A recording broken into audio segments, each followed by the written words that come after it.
მოგესალმებით. ვაგრძელებთ ჩვენ ამის ლაივს და მეორე სეზონის მეორე ეპიზოდია. დღეს ვილაპარაკებთ სახელმწიფოზე, იმაზე თუ რა არის სახელმწიფო და როგორ ჩამოყალიბდა ის. არ ამგონია რომ ბოლომდე გავიდეთ, იმიტომ რომ ამას ალბათ მეორე სერიას დაჭირდება, მაგრამ ვეცდები რაც შეიძლება უფრო დეტალურად გავარჩიო აი ამ რაღაცის, რაღაც ჩვენ სახელმწიფოს ვეძახით, ჩამოყალიბებთ. სანამ ხალხი იკრიბება, გავიხსენოთ რა იყო წინა სერიაში. ანუ რაზე ვილაპარაკეთ ერთ კვირის წინ. თავი რაც წინა ეპიზოდად ჩვენ გვჭირდება არის ის, რომ არსებობს სხვა ტაქტიკები, როგორც ჩვენ ასე ვთქვათ, ვცდილობთ გავმრავლდეთ. როგორ შევქმნათ გარემო, რომელიც ჩვენთვის ჩვენი ასე გენის გავრცელებისთვის საუკეთესო შესაძლებლობას აჩენს. ალბათობას ზრდის, რომ ჩვენ უფრო წარმატებული სახეობა ვიქნებით. და ეს მეთოდები პირობითად შეიძლება გავყოთ ორ ნაწილად. ეკონომიკური მეთოდები და პოლიტიკური მეთოდები. ანუ ეკონომიკური მეთოდები ეს არის მეთოდები, რომელიც ნებაყოფლობით ურთიერთობაზე დგას. ეს შეიძლება იყოს დამოუკიდებელი ავტონომიური რაღაც ქმედება, როცა ვთქვათ მიწას ამუშავებს ადამიანი და სხვა ადამიანებთან კომუნიკაციაში არ შედის. ან ეს შეიძლება იყოს ვთქვათ რაღაც ვაჭრობა და რაღაც ურთიერთდახმარება და ასე შემდეგ და ასე შემდეგ. და პოლიტიკური მეთოდები, ეს არის ყველა ის მეთოდი, სადაც რაღაც ტიპის იძულებას აქვს ადგილი. შეიძლება იყოს ძალა, მაგალითად ძარცვა, ყაჩაღობა და ასევე ის, რასაც ჩვენ ვსაუბრობთ, ძალაუფლება, ანუ როცა პირდაპირ გაგებით ძალას არ იყენებ, არამედ ძალის გარეშე შეგიძლია ადამიანი აიძულო რაღაც გააკეთოს. და თუ გახსოვთ, ძალა და ძალაუფლება ურთიერთგამორისხავი ცნებები იყო, იქ სადაც ძალის გამოყენება ხდება საჭირო, იქ ძალაუფლება არ არსებობს და თუ ძალაუფლება არსებობს, მაშინ ძალის გამოყენება არ არის საჭირო. ეს ამით დავიწყეთ. და ასევე მნიშვნელოვანი იყო, რომ ეკონომიკური, უბრალოდ რაღაც მორალური ნორმების განვითარება, რომელიც რაღაცნაირად ფუნდამენტში დგას ჩვენ მთელი იარქიის, საზოგადოების და ასე შემდეგ, ერთდროულად იწვევდა პოლიტიკური ინსტიტუტების განვითარებას. და თუ მორალური ნორმები უწყობდა ხელს ადამიანების თანამშრომლობას და ფაქტობრივად აწყობდა რაღაც ტიპის ურთიერთობას საზოგადოებაში, რომელიც რაღაც წინ რაღაც პროგრესისკენ იყო მიდრეკილი, იმიტომ რომ ფაქტობრივად იდგა საუკუნეების და თაობების მეშვეობით დაგროვებულ გამოცდილებაზე. იგივე რაღაცაზე, იგივე ჩვენ მიდრეკილებაზე დავუჯეროთ ვიღაც ავტორიტეტს, დგას პოლიტიკური ძალაუფლებას, როცა ადამიანებს ჯერათ ვიღაცების, რომ ვიღაცები განსაკუთრებულები არიან, რა ვიცი, ღმერთის მიერ დანიშნულები არიან და ამიტომ ემორჩილებიან და ის ადამიანები, ვისაც ემორჩილებიან, უკვე ამ ყველაფერს ამ ძალაუფლებას იყენებენ, რომ ხალხის ექსპლუატაცია განახორციელონ. ანუ ფაქტობრივად გვაქვს ორი განსხვავებული მეთოდი, როგორ მოვარგოთ გარემო ჩვენ საკუთარ თავს, საკუთარ ინტერესებს, ეკონომიკური მეთოდები, სადაც ჩვენ ნებაყოფლობით ურთიერთობებზე, რომელიც დგას ჩვენ ნებაყოფლობით ურთიერთობებზე და პოლიტიკური ინსტრუმენტები, რომელიც ფაქტობრივად არის ძალის და ძალაუფლების გამოყენების რაღაც მექანიზმები. ამით დავიწყოთ. ესე იგი,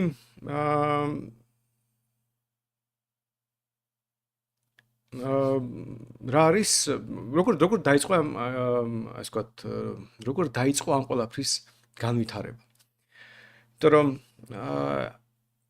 წინა ეპიზოდიდან ასე რომ თავის ეს მაგალითები, თვითონ ეს ნორმები, თუნდაც პოლიტიკური რაღაც ურთიერთობის ნორმები, თუნდაც მორალური ნორმები არ იყო, არ გაჩნდა ვაკუუმში. პრიმატების ისტორიები, იმიტომაც მოვყევი წინა შემთხვევაში, რომ ერთ კვირის წინ, რომ ფაქტობრივად ჩანდა, რომ რაღაც ჩანასახი მორალის თუ პოლიტიკური ურთიერთობების უკვე პრიმატებსაც კი აქვს. განსხვავება უბრალოდ არის ის, რომ ჩვენ ძალიან გარკვეულ ნაბიჯი გადავდგით წინ. და ჩვენი მეხსიერების მეშვეობით შევძლებით ავაწყოთ ძალიან რთული სტრუქტურები მორალური ნორმების და ჩვენი მეტყველება და ინფორმაციის გადაცემის უნარი ფაქტობრივად უზარმაზარი ნაბიჯი გადაგვადგმევინა პრიმატებთან შედარებით. მაგრამ თვითონ ეს ეკონომიკური რაღაც მორალური ნორმები როგორ ყალიბდებოდა? აი რა არის ასე ვთქვათ ამ ნორმების რაღაცა სტრუქტურულად როგორ მივდივართ იქამდე რომ ადამიანმა მაგალითად გაიგოს რა არის კერძო საკუთრება. აი კერძო საკუთრება ფუნდამენტური ნორმაა, რომელიც რომელზეც ფაქტობრივად დგას მთელი ცივილიზაცია. ანუ თუ არ იქნება კერძო საკუთრების ცნება, მაშინ არ იქნება ვაჭრობა. თუ არ შეიძლება გაყიდო ისაც შენი არის. და თუ არ იქნება ვაჭრობა, არ იქნება ცივილიზაცია საერთოდ. ანუ ჩვენ ქვის ხანაში დაბრუნდებოდით და პრიმიტიული ტომების დონეზე ვიარსებებდეთ, რომ ოდესღაც ვიღაცას არ გაჩენოდა იდეა კერძო საკუთრების, მაგრამ წამოიდგინეთ, რომ ეს იდეა გაჩნდა, მაგრამ თუ ეს იდეა გაჩნდა, როგორ შეიძლება ამ იდეის ასე ვთქვათ დამკვიდრება საზოგადოებაში? და მე ეხლა TBC-ის რეკლამა უნდა გავაკეთო შინაარსობრივად, იმიტომ რომ TBC ძალიან კარგი ვიდეო გადაიღო ოდესღაც რამდენიმე წლის წინ, რომელიც მიცნული იყო კახი კავსაძეს ძის რაღაც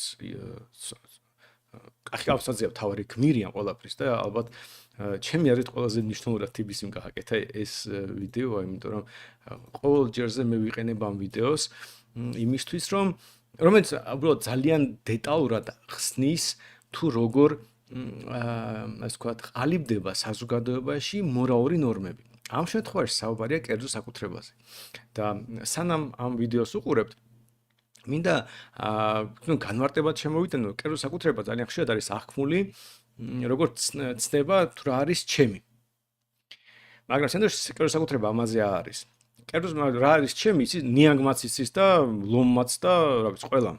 ანუ ჩემი რა არის ამ პრიმიტიული ბუნებრივი ამბავია, ამას არ ჭირდება არც მორალი, არც რელიგია, არც რამე ტიპის განვითარება.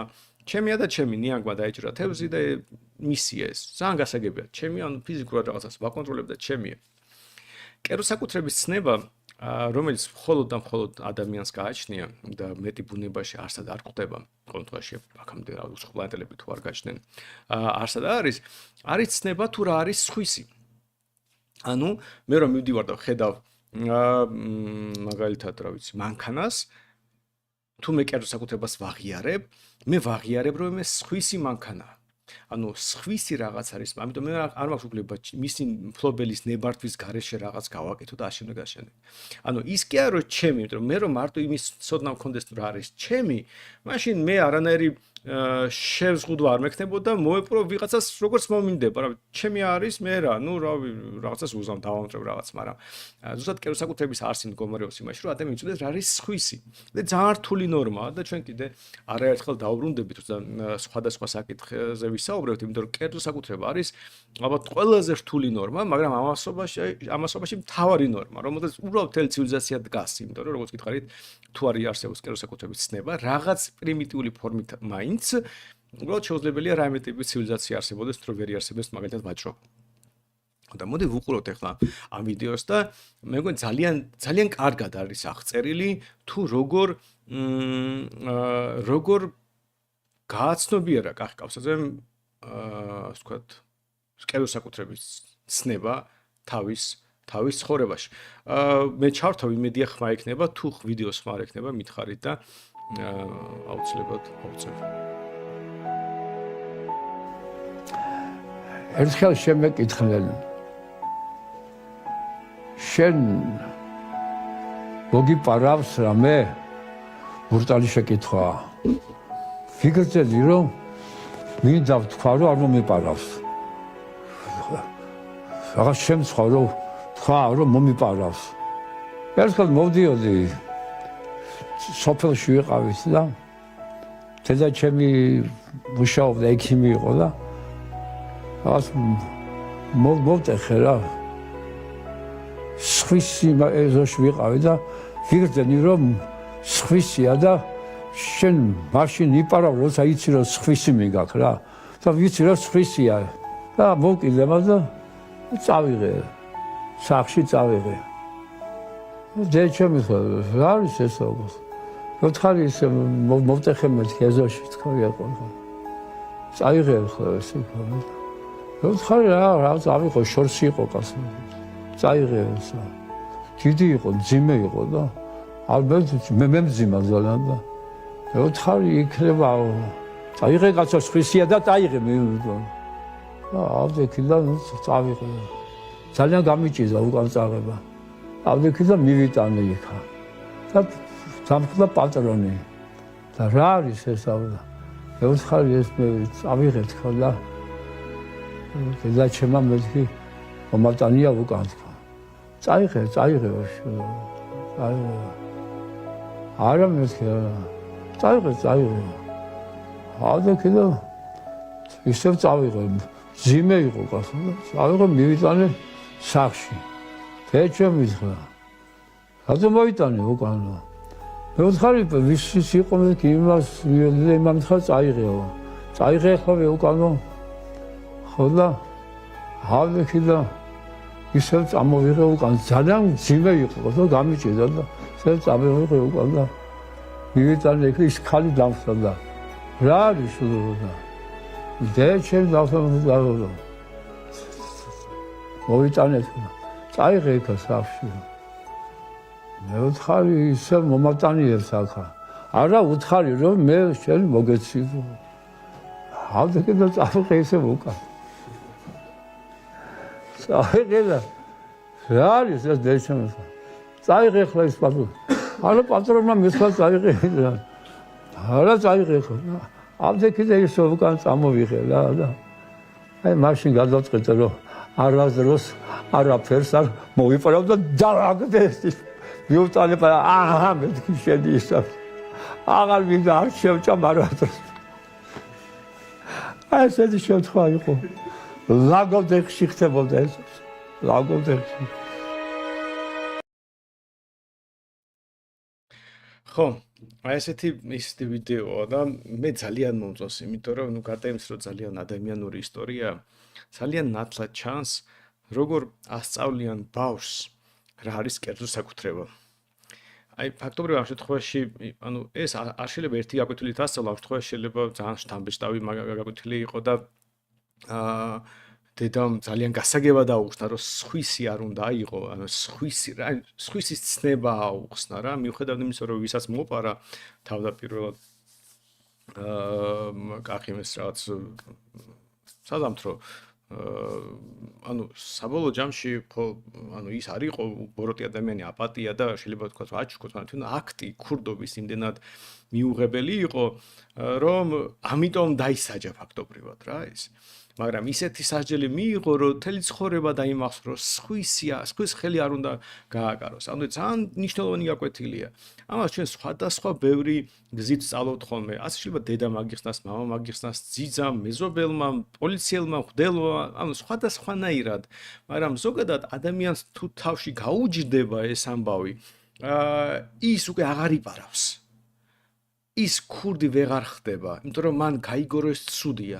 ისევ და ისე რომ გავიხსენოთ წინა ეპიზოდიდან რომ ადამიანს აქვს მიდრეკილება დაუჯეროს ავტორიტეტს ამ შემთხვევაში დედას და დედას რო უპირობოდ უჯერებს მის ეს აძლევს შესაძლებლობას დედას შულს ისეთი რაღაცები ჩაუდოს ტვინში რაც ძალიან მნიშვნელოვანია რომელიც საუკუნეების მანძილზე წინაპრებმა გამოცადეს როგორც მნიშვნელოვანი ნორმა რომელზეც ზოგადად მთელი ცივილიზაცია დგას შეიძლება დედამ არც კი იცოდეს რატომ ხდება ასე მაგრამ სავარაუდოდ ახის დედასაც ვიღაცამ ასე ასწავლა მის მშობლებმა სავარაუდოდ ამიტომ ეს თაობიდან თაობამდე გაადის რომ ქურდობა ძალიან ცუდია და ქურდობა რო ცუდია ეს იცის ზოგადად ყველა ადამიანმა რაღაც დოზით მაგრამ ეს ქურდებაც იციან, იმიტომ რომ რაღაც იციან რომ კრიმინალები არიან, ხო? ანუ ქურდი ხო არ თქვის რომ რაღაც მე პატრიოტული ადამიანი ვარო და კარგად ცხოვრობ და საზოგადოებისთვის კეთე მომაქვს. ანუ იცის რომ კრიმინალია და იცის რომ არ ყვევს წესრიგს, იცის რომ ცუდად იქცევა, უბრალოდ რა ვიცი, შინაგანი აი როგორც კახის ქონდა რაღაცა რწმენა რომ ასე არ შეიძლება, არ გააჩნია, მაგრამ პრინციპის დონეზე ქურდობა რომ ცუდია ზოგადად ამაზე ყველა ამა თუ იმ ფორმით თანხდება. და ამიტომ საბოლოო ჯამში ასეთი ბევრი ოღონდ წამოგიდეთ ადამიანის ცხოვრებაში ბევრი ასეთი რაღაც ხდება, ანუ რაღაცა დედა ასწავლის, მამა ასწავლის, ძიძა ასწავლის, ასე ასწავლის, ისე ასწავლის და ბოლოს ადამიანში ყალიბდება შინაგანი წარმოდგენა რა არის სწორი და არასწორი. თუმცა, ხო, და აი აქ ძალიან მნიშვნელოვანია, რომ უბრალოდ აი ჩვენ საზოგადოებაში აი რასაც მე ვაკვირდები პოლიტიკურ დისკუსიებში, საშინელი პრობლემა გვაქვს განვასხვაოთ ბუნებრივი წესრიგი თავს მოხვეული წესრიგისგან. Ოთაშია საქმე თეორიულად რაღაც ტიპის ქცევა შეიძლება იყოს როგორც ბუნებრივი წესრიგის შედეგი და შეიძლება იგივე ზუსტად მივიღოთ როგორც ანუ ერთი რაღაც შეიძლება იყოს თავსმოხვეული წესრიგი და მეორე შეიძლება ზუსტად იგივე წესრიგი მივიღოთ როგორც ბუნებრივი წესრიგი და რა არის ბუნებრივი როცა ადამიანს როგორც ამ შემთხვევაში კავშირს აქვს რაღაც თავში წამოდგენ რომ ასე არ შეიძლება ქცევა რაღაცის გაკეთება არ შეიძლება და რომც კანონი არ არსებობდეს როცა არ არსებობდეს პოლიციელი რომც არანაირი დასჯა მე არ მემუქრებოდეს მე მაინც ასე მოიქცეოდი ანუ ბუნებრივი წესრიგის დამახასიათებელი არის ის რომ ადამიანი ასე იქცევა არა იმიტომ რომ ვიღაცამ დააშინა არა იმიტომ რომ კანონში ასე წერია არა იმიტომ რომ ჯარიმა არამედ იმიტომ რომ მას ჯერა რომ ზოგადად ასე სწორია და რომც არანაირი ჯარიმები და კანონები არ არსებობდეს ის მაინც ასე მოიქცეოდა თავსმოხვეული წესრიგი არის სიტუაცია როცა ადამიანს არ ჯერა ამ წესრიგის ასე არასდროს არ მოიქცევა მაგრამ ვინაიდან ეშინია ვიღაც ჯარიმების პოლიციელის ციხის და შემდეგ ასე იქცევა კიდე ერთი ძალიან კარგი მაგალითი თავსმოხვეული წესრიგის არის აი ეს ვიდეო კიდე ერთს გაჩვენებთ რომელიც ამ შემთხვევაში ხმას არ ჩავთავდა უბრალოდ ილუსტრაციისთვის მოგიყვები თუ რაშია საქმე And I should tell you that you are actually sitting next to Nicholas Winton. ადამიანი რომელმაც 669 ებრაელი ბავშვი გადაარჩინა ჩართული ყოფილა ხმა 666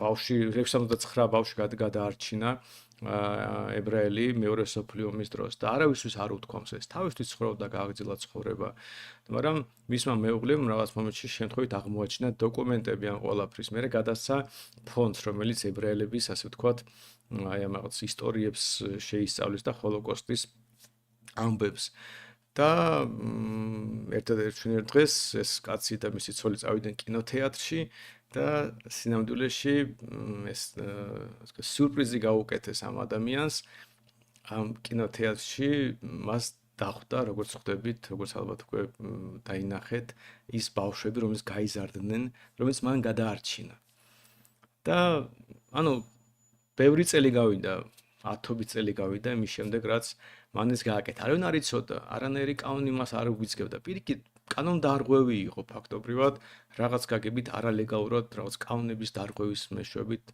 ეხმარებოდა ამ ბავშვებს რომ გადარჩენილიყვნენ გარდაუვალ სიკვდილს და მე შემთხვევით აღმოაჩინეს რომ ნუ აი ასე მოხდა რა და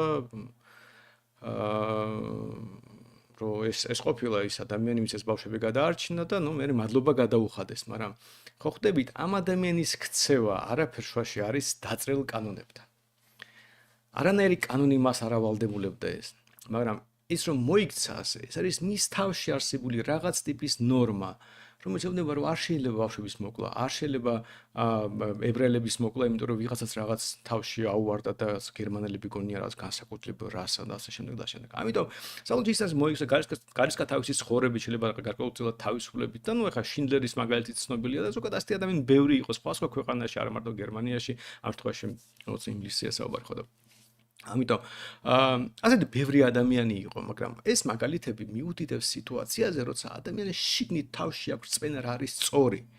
და ეს არის ბუნებრივი წესრიგის წყარო. ანუ ადამიანის საზოგადოება ნორმალურად ბუნებრივად ასე ვითარდება, როცა ის ვითარდება იმ ნორმებზე დაყრდნობით, როცა ადამიანის თავშია და არა თავსმოხვეულია სხვადასხვა ძალადობრივი ინსტრუმენტებით. აი კიდე რამდენიმე მაგალითი ილუსტრაციისთვის. აი ავიღოთ ამ შემთხვევაში ჩინეთის მეტრო. ყურეთ, აქ ჩინეთის მეტროა და ხედავთ, რომ წესრიგია. ზოგადად მეტროში ასეა მიღებული, რომ ჯერ უნდა დაუთმო ხალხს, ვინც გამოდის, როცა ხალხი გამოვა ვაგონიდან, მერე უნდა შეხვიდე. და გარკვეული რიგი უნდა იყოს, რომ ვინც რაღაც ერთმანეთის წინ არ შეძვრე, ხელი არ შეუშალო და რასაც ჩვენ ჩინეთის მეტროში ვხედავთ. რასაც ჩვენ ვხედავთ თბილისის მეტროში, ხო? თბილისის მეტროში ზოგი შევარდება ისე, რომ არავის არ აცლის გამოსვლას, ერთმანეთს ეჯიბრებიან და სპორტია ხშირად იმაზე თუ როგორ შეძრება, მაგრამ განსხვავება ის არის, რომ ეს თავსმოხვეული წესრიგია სინამდვილეში ჩინეთში. ეს უბრალოდ ჩინელებსაც კი არ დაალაგნენ, რომ ასეთი წესი არისო, არამედ ფაქტობრივად უთხრეს, რომ ასეთი წესი არისო და ჩინელებმა დაიწყეს ამ წესის აღსრულება. მაგრამ ეს არის გამჯდარი თავში, ანუ ბუნებრივად არ ჩამოყალიბდა. როგორც მაგალითად შეიძლება ვნახოთ, რომ აგერ კიდე ერთი ძალიან შთამბეჭდავი ვიდეო ჩემი აზრით, გერმანიის, სადაც ავტოსტრადაზე, როცა საცობი დადგა, მანქანები, ну, ხშირი ამბავია, გაიწია მანქანები და შუაში დატოვეს ზოლი, რომ იქ თუ სასწრაფო პოლიციას ან იმას დაჭერდა, მათ სწრაფად გაიაროს, ანუ არ დაჭერდეს საცობში დგომა და არ დახარჯოს დრო.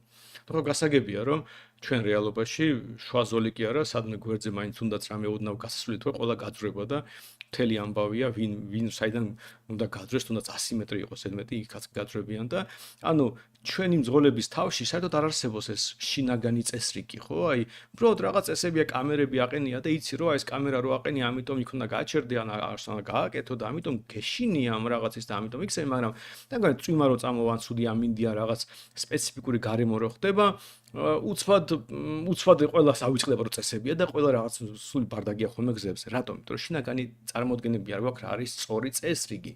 როგორ უნდა მოვიქცე, რომ მაგალითად უზდელობაა, როცა მანქანები რიგში დგანან, გვერდიდან გაასწრო და წინ ჩაეკვეხო. ნუ ეს დაახლოებით იგივე რომ ხალხი რიგში იდგეს უბრალოდ და იგივე გააკეთო, რიგში ჩაუდგე წინ. ეს უზდელობა მანქანებიც შინაარსობრივად ადამიანები არიან, ახლა მნიშვნელობა აქვს ადამიანები მანქანაში ზის და ასე დგას რიგში თუ ისე ჩვეულებრივად მანქანის გარეშე დგას რიგში. იდეა ხო ერთ და იგივეა, მაგრამ საბოლოო ჯამში ადამიანები რომ მანქანაში ჩაჯდებიან ხოლმე ხშირად დავიწყდებათ რომ ადამიანები არიან, რომ სხვა მანქანებში ადამიანები არიან და ამიტომ რა ვიცი სადმე რამე ხრელს იპოვიან, ჩაძრებიან, ჩაუჭრიან რაღაც თელი ამბავი, ხო? მაგრამ თუ ოდნავ გესმის ამბავი, რავი, გესმის რომ რიგია, ანუ საცობი რიგია თავის ბუნებით.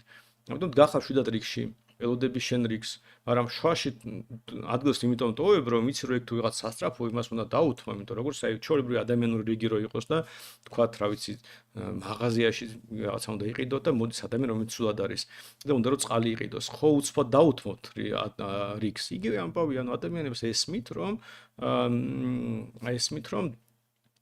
სასწრაფოს უნდა დაუთმო გზა, იმიტომ რომ იქ ადამიანის სიცოცხლე არის შეიძლება გადარჩეს, მაგრამ არავინ არ გაყვება მე სასწრაფოს უკრინდა არ გაძვრება და არავინ არ გაძვრება ამ სარიელ გზაზე და შემდეგ და შემდეგ, იმიტომ რომ იციან რომ ეს უზდელობაა.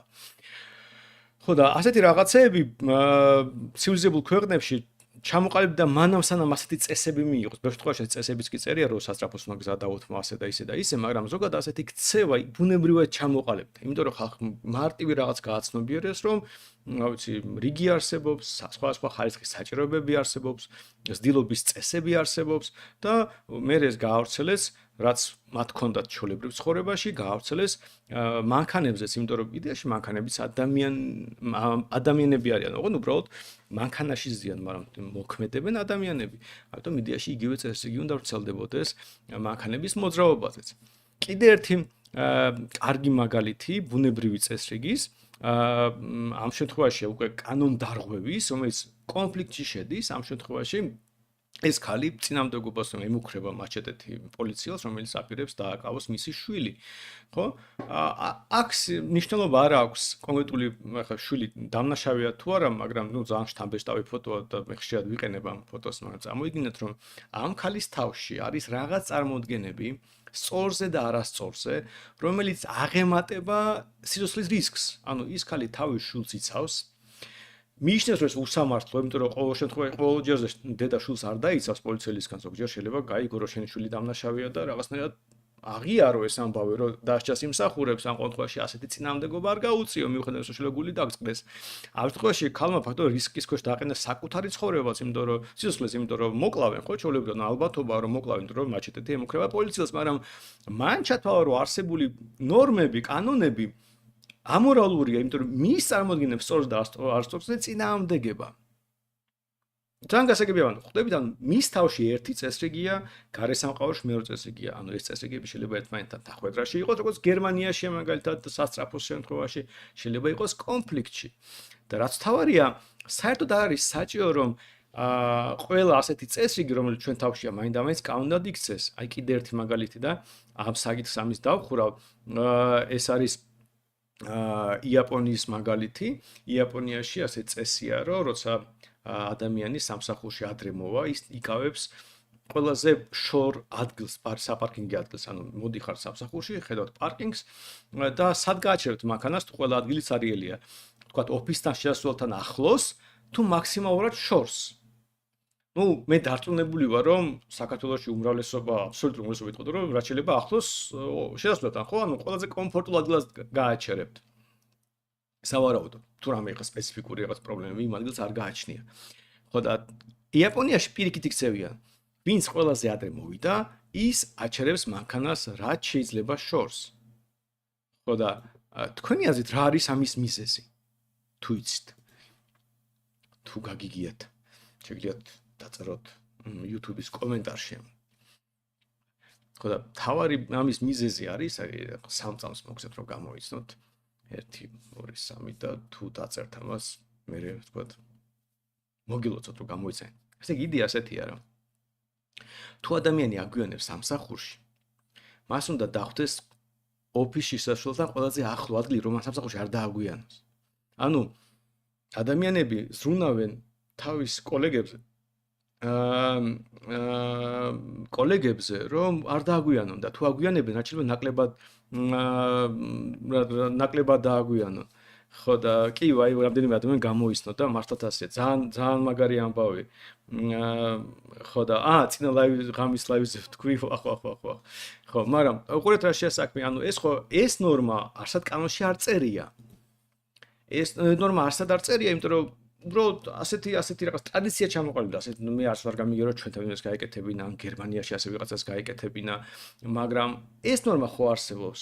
ანუ წამოიდგინეთ რომ რაღაც ტიპის წესრიგი საერთოდ არაფერ კავშირში არის კანონებთან და ფორმალურ წესრიგთან. ანუ არის რაღაც წესრიგი, რომელიც ჩვენ თავშია, ნაწილი ამ წესრიგის გარდაიქმნება როგორც ჩვენი ქცევის წესი, ნაწილი გარდაიქმნება როგორც კანონები და ნაწილი იმგვარია, რომ შეიძლება კანონებთან კონფლიქტში კი შევიდეს.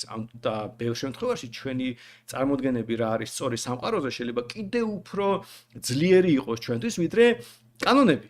და ამიტომ ჩვენ წინააღმდეგობა გავუწიოთ პოლიციელს, მმართველს, აჯანყება მოვაწყოთ რევოლუცია, იმიტომ რომ ჩვენ მივიჩნევთ რომ ჩვენ ვართ მართლები, მიუხედავად რომ კანონი საწინააღმდეგოს გვეუბნება.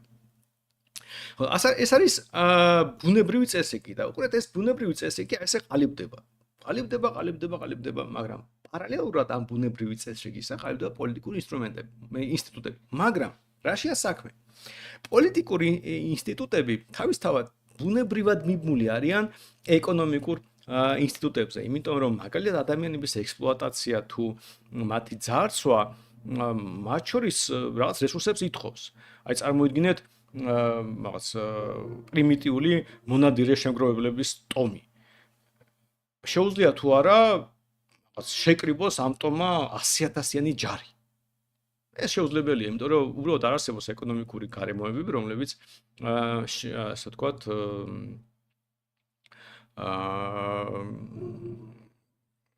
ამ ჯარის გამოყვებას მინიმუმ თუ ლოჯისტიკას უზრუნველყოფს.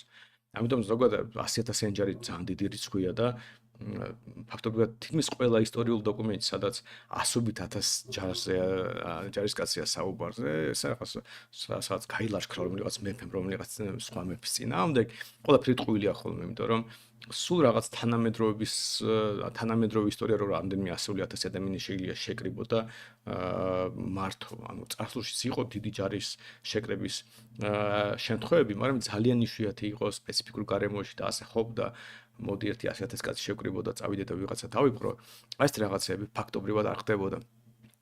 და ამიტომ ეს ეკონომიკური, პოლიტიკური ინსტიტუტები რაღაცნაირად დამოკიდებულია ეკონომიკურ ინსტიტუტებზე.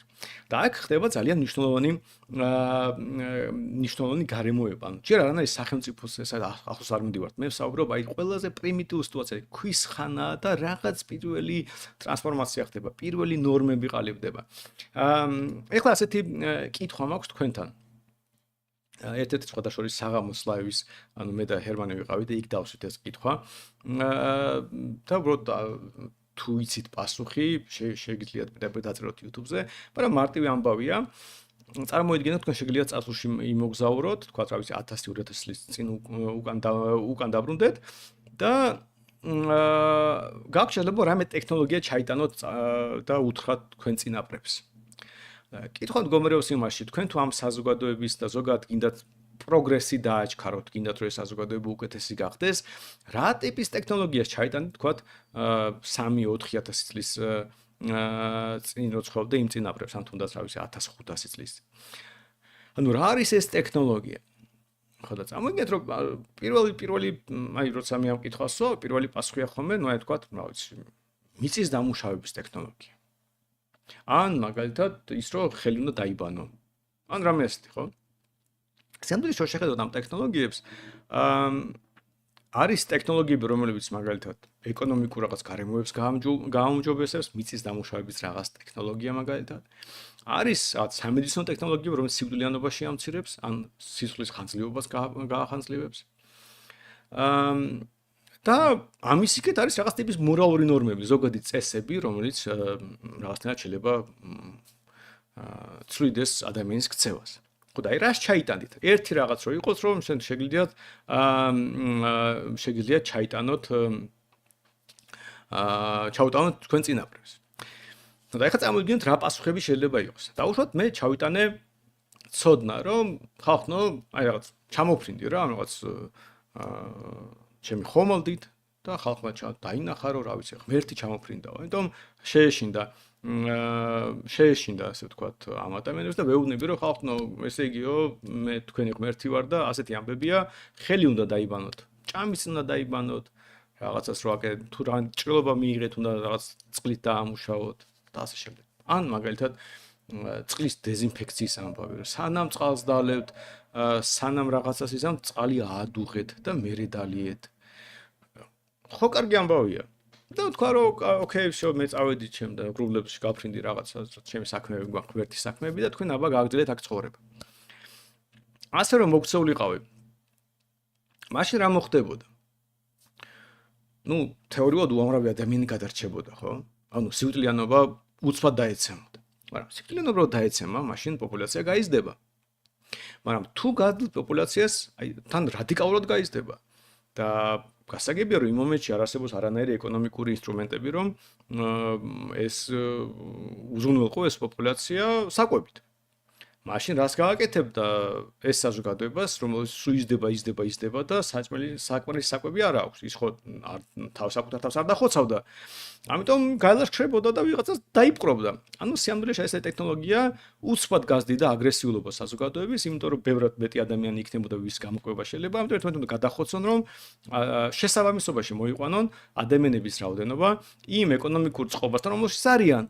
ამიტომ ფაქტობრივად თქვენ ამით შეუწყობდით ადამიანების ხოცვას.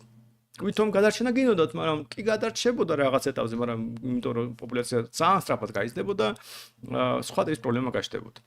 ან წამოვიგდეთ სხვა სიტუაცია, ჩამოვიტანე რამე ტიპის ტექნოლოგია, რომელიც რაღაც მიწის დამუშავების ტექნოლოგია, რომელიც დოვლაც გაზდის. ეს შეიძლება კარგი იყოს, ხალხი რა ვიცი, ზოგჯერ შიმშილი იყოს, ზოგჯერ რა და აი ჩამოვიტანე რაღაც ხორბალი ვაჩუქე მაგალითად ან რაღაც ამდაგვარი. ხო გასაგებია რომ ამ შემთხვევაში გაიზრდებოდა პოტენციალი, რაღაც იმ დოვლათის, რომელსაც ქმნიან ადამიანები და კარგია, იმიტომ რომ ბევრი ადამიანი, ასე ვთქვათ, დაიბადებოდა, ან უფრო მეც იცხოვრებდა, იმიტომ რომ საჭმელი აქვს, ბანალურად კარგად იკვებება. ხო, რადგან კარგად იკვებება, ბევრი ადამიანი ყავს და მე რავშვებით. ხო და სიამდვილეში ეს იმ მომენტში პრიმიტიულ საზოგადოებას წამივიღეთ, ეს ხო სიამდვილეში არანაირი ხალხისა არის, ანუ ჯერ ასეთი თანამედროვე საზოგადოები ხო არ ჩამოყალიბდა, ეს რაღაც მეფე არის, მეფე დაინახავდა რომ უამრავი რესურსი გააჩნია და რა უნდა გააკეთოს მეფე, რომ უამრავი რესურსი აქვს, რამე დიდი ჯარი შეიძლება შეაგროვოს და შეუძლია, იმიტომ რომ რესურსი უფრო ეფექტიანი გახდა მისი წარმოება, მისი სოფლის მეურნეობა, უფრო მეტი საკვები აქვს და ამიტომ უფრო მეტი ჯარი შენახვა შეუძლია, დიდი ჯარი და დაიწყებდა სხვების დაპყრობას. სიამდვილეში მეტი ეკონომიკური და ამ დანარჩენი სხვა პირობების შენარჩუნებით რადიკალური ცვლილება რაღაც ერთ პარამეტრში გამოიწვევდა იმას, რომ ისევ და ისევ დაიწყებოდა ომი. თქვენ შეიძლება თქვათ, რომ კარგი, მოდი რამე არამატერიალურს ჩავუტანდი, მაგალითად რაღაც ტიპის თქვათ, აი ჩამოუტანოთ რაღაც ცოდნა. მე პროგრამირების ცოდნა რო ჩამოვდავთ, მაგრამ მე თუ ჩავიტანე ისეთი ცოდნა, რომელიც იმ ეპოქასთან შეუსაბამოა, რა შეფეხება ჭირდებათ მათ პროგრამირება. რაც უნდა შეიძლება განათლებული პროგრამისტი იყოს, მაგრამ 2000 წლით პროგრამირება ხო არ ჭირდება. ამიტომ ცოდნა რო ჩამოვუტანო, რომელიც მათ ასე თქვათ მათ ეპოქაში ეპოქისგან პრინციპულად დაშორებულია, შეუძლებელია რამე გააგებინო. არამე მათემატიკური ინტეგრირება რო ასწავლო რაღაც 2000 წლის წინანდელ ჩვენ წინაპარს რა აზრი რა ვერ გამოიყენებს, ანუ გამოყენების არეალი არ ექნება. კარგი, შეიძლება მორალური ნორმა ჩაუტანო. ხო და თუ მორალურ ნორმას ჩაუტან, ის მორალური ნორმა ხო, ანუ მორალის ნორმის არსი რა არის, რომ ის ეხმარება ადამიანის ქცევაში და თუ ის არსებულ წესს არ არის მორგებული, მაშინ ის არ შენარჩუნდება, იმიტომ რომ საბოლოო ჯამში ადამიანები ვერ გამოიყენებენ ამ მორალურ ნორმას. აი მაგალითისთვის რომ ავიღოთ, აი აბორტის საკითხი ავიღოთ. როცა ჩვენ ახლა მსჯელობთ, რომ აბორტი ასეთია თუ ისეთია. მაგრამ სიამდვილეში, რადგან ადამიანმა არ იცოდა რა არის ჩანასახი, და როგორ ვითარდებოდა ეს ჩანასახი, როგორ ბიოლოგია როგორ არის და შემდეგ, ამიტომ არ ჩამოყალიბდა არანაირი მორალური ნორმები აბორტის მიმართ. ხო და წამოიგეთ, რომ რაღაც გავიდათ, რომ და რაღაც ადამიანმა, რადგან დაუშვათ, ჩამოყალიბდა რაღაც წარმოდგენები და ჩვენ ჩამოყალიბდით, რომ რაღაც აი ამ შემთხვევაში აბორტი ნორმალურია, ამ შემთხვევაში ადამიანის მკვლელობა, ან ნებისმიერ შემთხვევაში ადამიანის მკვლელობა, ან არასდროს არ არის, როგორ ნებისმიერი, ამაზე არ ვართ ახლა ჩამოყალიბებული, მაგრამ დაუშვათ ჩამოყალიბდით. და რაღაც ნორმა რო ჩავიტანო, რომელიც 2000 წლით ხალხი გარტყმაში არის. ამიტომ 2000 წლის წინანდელ ადამიანებს ველაპარაკოთ აბორტის მორალურობაზე. ეს ხო უბრალოდ უხერხულად არ ადეკვატური გამოჩნდება, ვერც მიხვდებიან რაზე არის საუბარი. ამიტომ თუ ჩაუტანე მორალური ნორმა, რომელიც შეუსაბამოა მის რეალობასთან, ამ ნორმას არანახირებულება არ ექნება. ამიტომ სიამდვილეში თქვენ რო ჩახვიდეთ დაბრუნდეთ წარსულში, რამე ტექნოლოგია რო ჩაუტანოთ, ან არანაირ გავლენას არ მოახდენთ საზოგადოებას, ან ძალიან დისტრუქციულ გავლენას მოახდენთ, მაგრამ ფაქტობრივად არ შეგიძლიათ პრინციპულად წინ წაწიოთ. თქვენ შეიძლება პატრონაბიჯს წაწიოთ წინ, ანუ რაღაც გამოგონება, რომელიც უკვე ახლოს იყო, ის გამოგონება, თქვა დააშქარო და რამდენიმე წლით, ან რამდენიმე ათეული წლით ადრე მისცეთ კაცობრიობას, მაგრამ პრინციპულად ეს არაფერს არ შესწვლის, ანუ მთელი კაცობრიობის ისტორიის მასშტაბი რო წამოიგნოთ, 10 წლით ადრე გამოიგონეს ბორბალი თუ 10 წლით გვიან, ამას არაფერი არ ცვლის. მაგრამ თქვენ თუ გინდათ რომ დიდი ნახტომი გააკეთოს საზოგადოებაში 500 წით გადახდეს, ამას უბრალოდ ვერ შეძლებთ. ფაქტობრივად გააუარესებთ ადამიანებს ჩახოცავთ, ან უბრალოდ არ გამოგივათ ეს ყველაფერი. და ეს ფაქტობრივად არის ერთ-ერთი მნიშვნელოვანი არგუმენტი, თუ დაფიქრდებით და სხვა ტექნოლოგიებს თუ გაარჩევთ, დაახლოებით იგივე პასუხს მიიღებთ ყოველთვის. ერთ-ერთი მთავარი არგუმენტია, რატომ უცხოპლანეტელები ჩვენთან არ მოფრინავენ, იმიტომ რომ იდეაში უცხოპლანეტელები შეუძლიათ თუ ძალიან განვითარებულები არიან და ჩვენთან თუ შეუძლიათ ჩამოფრინდნენ, ესე იგი ჩვენზე პირად განვითარებულები არიან. შეუძლიათ ჩვენი განადგურება, მაგრამ როგორც ჩვენ რაღაც შეიძლება კიდია რაღაც ჭიანჭველების განადგურება, იმათ უნდა ეკიდოთ ჩვენი განადგურება, მაგრამ თუ ჩვენი განადგურება არ უნდათ, მაშინ უბრალოდ არ არსებობს არანაირი ტექნოლოგია, რაღაც ურთიერთობა, რომელიც ჩვენ პრინციპულად წინ წაგვწევდა. და აქედან გამომდინარე, მაგათ შეიძლება შეუძლიათ დააკვირდეს ჩვენ ცხოვრება, როგორც აი ჩვენ შეიძლება სხვა რაღაც სოციალური ორგანიზმების ცხოვრებას დააუკვირდეთ, მაგრამ ჩვენ კონტაქტში არ შემოვლენ. ასე რომ თუ ჩვენზე პირად განვითარებული ცივილიზაციები არსებობს და თუ მათ აქვს ცნობა ჩვენამდე, ისინი მაინც არ უნდა შემოვიდნენ ჩვენთან კონტაქტში. ამიტომ სავარაუდოდ რომ ისინი არსებობდნენ, ჩვენ მაინც ვერ გავიგოთ მათ არსებობას. ანუ და თუ ოდესმე ჩვენ განვითარდებით, რომ იქეთ ჩავაღწიოთ, იქეთ გავიგოთ, ნუ მაშინ ვიხვდებით, რომ ჩვენს გარდა ვიღაც არსებობს. და თუ ეს არ მოხდეს, იგი ვერც ვერასდროს გავიგებთ. ხო. მაგრამ გავაგზავნოთ ეს ამბავი.